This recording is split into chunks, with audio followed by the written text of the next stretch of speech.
സമൂഹ മാധ്യമങ്ങളിലൂടെയുള്ള ലൈംഗിക അതിക്രമ ആരോപണത്തെ തുടർന്ന് കോഴിക്കോട് സ്വദേശി ദീപക് ജീവനൊടുക്കിയ കേസിൽ ബസ് ജീവനക്കാരുടെ മൊഴി രേഖപ്പെടുത്താൻ പോലീസ്. ബസ്സിലെ CCTV ദൃശ്യങ്ങൾ ശേഖരിച്ചതിന് പിന്നാലെയാണ് അന്വേഷണ സംഘത്തിന്റെ നീക്കം. ഒളിവിൽ തുടരുന്ന പ്രതി ഷിംജിത സംസ്ഥാനം വിട്ട് പുറത്തു പോയിട്ടില്ലെന്നാണ് അന്വേഷണ സംഘത്തിന്റെ നിഗമനം. ഇവർക്കായി പോലീസ് ലുക്കൌട്ട് നോട്ടീസ് ഇറക്കി. അതിനിടെ ഷിംജിത മുൻകൂർ ജാമ്യം തേടി കോടതിയെ സമീപിച്ചു. അതേസമയം രാഹുൽ ഈശ്വറിന്റെ നേതൃത്വത്തിൽ മെൻസ് അസോസിയേഷൻ ദീപകിന്റെ വീട്ടിലെത്തി കുടുംബത്തിനുള്ള ധനസഹായം കൈമാറി. വിവരങ്ങളുമായി കോഴിക്കോട് നിന്ന് MS അനീഷ് കുമാർ ചേരുന്നുണ്ട്. അനീഷ്, നമ്മൾ കഴിഞ്ഞ ദിവസങ്ങളിലൊക്കെ ഏറ്റവും കൂടുതൽ ചർച്ച ചെയ്യുന്നൊരു വിഷയമാണ് ദീപകിൻ്റെ ആത്മഹത്യ.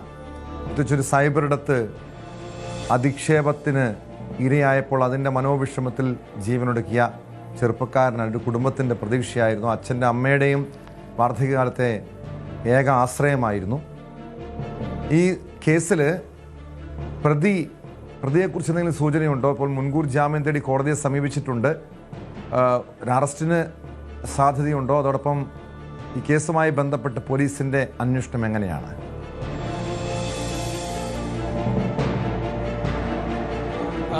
വലിയ സാധ്യതയാണ് അറസ്റ്റിനുള്ളത്. അതിനുള്ള ഊർജിതമായ ശ്രമങ്ങൾ നടത്തുന്നു എന്നാണ് പോലീസ് ഉദ്യോഗസ്ഥർ അറിയിച്ചിരുന്നത്. അവർക്ക് വേണ്ടിയുള്ള ലുക്കൌട്ട് നോട്ടീസ് പുറത്തിറക്കിയെന്നും പോലീസ് അറിയിച്ചിരുന്നു. വിമാനത്താവളത്തിലടക്കം ഇത് സംബന്ധിച്ച നിർദ്ദേശം നൽകിയിട്ടുണ്ട് എന്നാണ് പോലീസ് രാവിലെ വിശദീകരണം നൽകിയത്. അവർ തന്നെ പറഞ്ഞതനുസരിച്ച് ഊർജിതമായ ശ്രമം ഈ പ്രതിയുമായി ബന്ധപ്പെട്ട് നടത്തിയിട്ടുണ്ട്.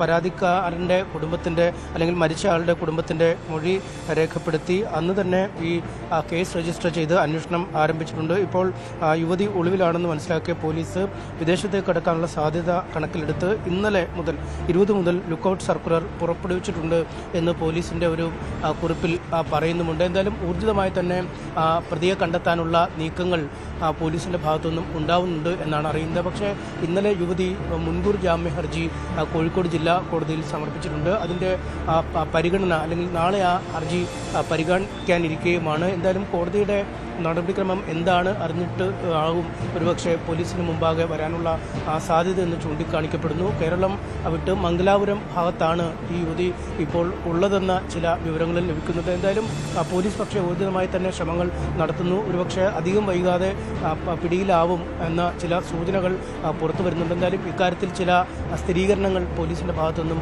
ഉണ്ടാവേണ്ടതുണ്ട്.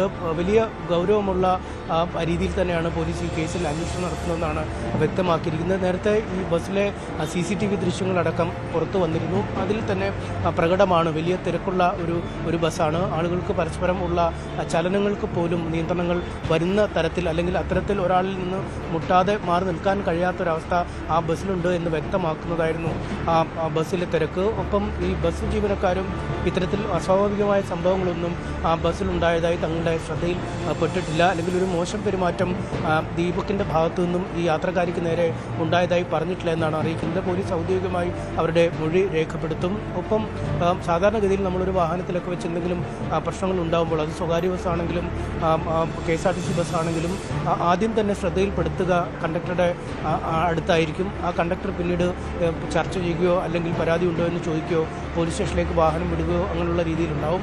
അതുമല്ലെങ്കിൽ ഈ വനിതകളാകുമ്പോൾ പലപ്പോഴും അടുത്തുള്ള യാത്രക്കാരോട്, പ്രത്യേകിച്ചും സ്ത്രീ യാത്രക്കാരോടക്കമുള്ളവരോട് ഇക്കാര്യങ്ങൾ പറയാനും ഒരു സാധ്യതയുണ്ട്. പക്ഷേ ഇവിടെ അക്കാര്യവും ഉണ്ടായിട്ടില്ല. വനിതകളടക്കമുള്ള യാത്രക്കാരും അത്തരം എന്തെങ്കിലും മോശം പെരുമാറ്റം വാഹനത്തിൽ ഉണ്ടായതായോ വ്യക്തമാക്കിയിട്ടില്ല. ആദ്യഘട്ടത്തിൽ ഷിംജിത പറഞ്ഞത് വടകര പോലീസിന് താൻ ഇക്കാര്യത്തിൽ വിവരം അറിയിച്ചു എന്നാണ്. പക്ഷേ വടകര പോലീസും ഇക്കാര്യം സ്ഥിരീകരിക്കുന്നുണ്ട്. ഒരു തരത്തിലുമുള്ള ആശയവിനിമയം ഉണ്ടായിട്ടില്ല, അല്ലെങ്കിൽ രേഖാമൂലമുള്ള പരാതി നൽകുന്ന അടക്കമുള്ള നടപടിക്രമങ്ങൾ ഉണ്ടായിട്ടില്ല എന്ന് അവരും പറയുന്നു. സമൂഹ മാധ്യമങ്ങളിലടക്കം വലിയ വിമർശനങ്ങൾ കഴിഞ്ഞ ഏതാനും ദിവസങ്ങളായി യുവതിക്കെതിരെ ഉയരുന്നുണ്ട്. ആ സാഹചര്യത്തിലാണ് കുടുംബം പോലീസിൽ പരാതി നൽകുകയും ആത്മഹത്യാ പ്രേരണ കുറ്റം ചുമത്തി കേസെടുക്കുന്ന അടക്കമുള്ള നടപടിക്രമങ്ങളിലേക്കും നീങ്ങിയത്. കുടുംബവും എത്രയും പെട്ടെന്ന് ഈ യുവതിയെ അറസ്റ്റ് ചെയ്യണമെന്ന ആവശ്യവുമായി മുന്നോട്ട് വന്നിരിക്കുകയാണ്. വളരെ പെട്ടെന്ന് അനീഷ്, അതിനിടെ ഈ ഷിംജിത പിടിയിലായതായി ചില സൂചനകൾ പുറത്തു വരുന്നുണ്ടല്ലോ. ഷിംജിതയെ കണ്ടെത്താനായി പോലീസ് ലുക്കൌട്ട് നോട്ടീസ് ഇറക്കിയിരുന്നു. അതിനിടെ അവർ മുൻകൂർ ജാമ്യാപേക്ഷയുമായി കോടതിയെ സമീപിച്ചിട്ടുണ്ട്. അതിനിടെ പോലീസിൻ്റെ ഇത്തരമൊരു അപ്രതീക്ഷിതമായിട്ടുള്ളൊരു നീക്കം എവിടെ നിന്നാണ് പിടിയിലായതെങ്കിലും വ്യക്തമായ ഒരു വിവരങ്ങൾ ലഭ്യമായിട്ടുണ്ടോ അനീഷ്? പിടിയിലായിരുന്നു ഒന്ന് അന്വേഷിക്കുക.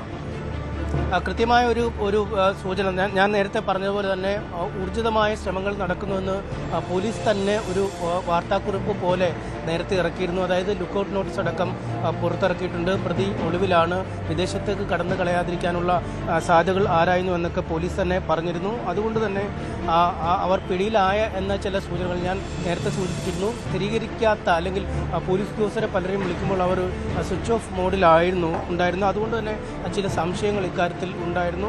അവർ പിടിക്കപ്പെടാനുള്ള സാധ്യതകൾ തന്നെയാണ് നേരത്തെ പറഞ്ഞിരുന്നത്. അവർ പിടിക്കപ്പെട്ടു എന്ന സൂചനകൾ തന്നെ പോലീസിന് നമുക്ക് നൽകാൻ കഴിയുന്നുണ്ട്. എന്തായാലും ഈ അറസ്റ്റുമായി ബന്ധപ്പെട്ട അല്ലെങ്കിൽ ഇവരെ കസ്റ്റഡിയിലായി ബന്ധപ്പെട്ട കുറച്ച് വിവരങ്ങൾ ശേഖരിക്കേണ്ടതുണ്ട്. എന്തായാലും വൈകാതെ തന്നെ ഇത് സംബന്ധിച്ച വിശദാംശങ്ങൾ പുറത്തു വരും കേട്ടോ.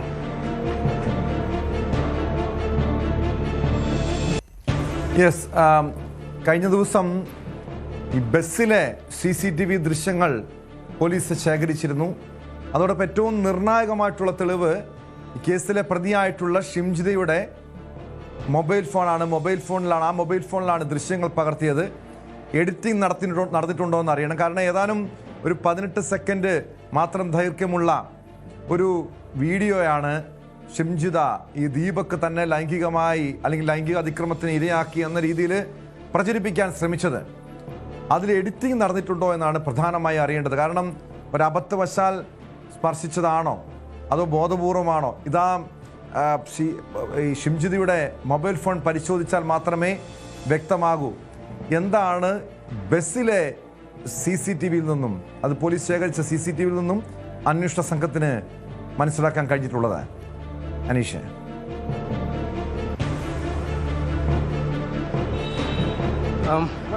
ടോമോ,